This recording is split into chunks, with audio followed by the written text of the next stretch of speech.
J'ai couché avec le mari de ma sœur le jour de leur mariage, et maintenant, chaque repas de famille ressemble à une scène de crime où je suis la seule à entendre le tic-tac de l'horloge. Oui, c'est aussi sordide que ça en a l'air, et non, je ne suis pas fière. Mais il faut bien commencer quelque part, alors autant plonger directement dans le vif du sujet, comme je l'ai fait ce jour-là, n'est-ce pas? Tout a commencé avec une coupe de champagne de trop, ou peut-être était-ce la quatrième? Les mariages sont des événements propices à l'ivresse, et celui de ma sœur, Clara, n'a pas fait exception. Elle était radieuse dans sa robe blanche, et moi, je me sentais comme une figurante dans un film dont je ne comprenais pas le scénario. Je me suis retrouvée à discuter avec Marc, le marié, dans un coin tranquille du jardin. Il avait cet air de prince charmant fatigué, comme s'il savait déjà que le conte de fées avait un prix. La conversation a dérivé, comme un bateau sans gouvernail, vers des sujets plus personnels. Marc a mentionné, avec un sourire en coin, qu'il avait toujours eu un faible pour les femmes aux cheveux roux. Je n'ai pas pu m'empêcher de rire, en pensant à ma sœur, brune comme l'ébène.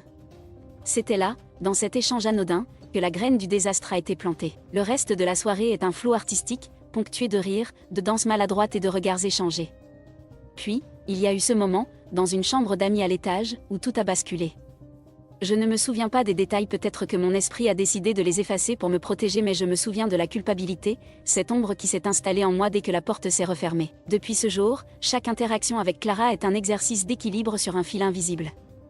Elle ne sait rien, bien sûr, et je suis devenue experte dans l'art de sourire tout en cachant une vérité qui pourrait détruire sa vie.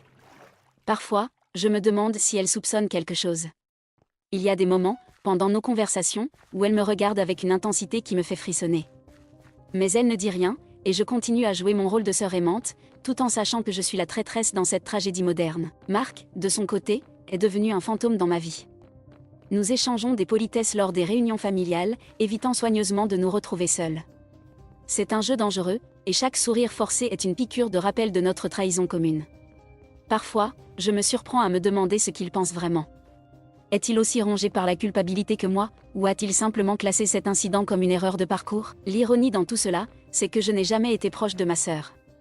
Enfant, nous étions comme le jour et la nuit, elle la perfection incarnée, moi l'éternel rebelle.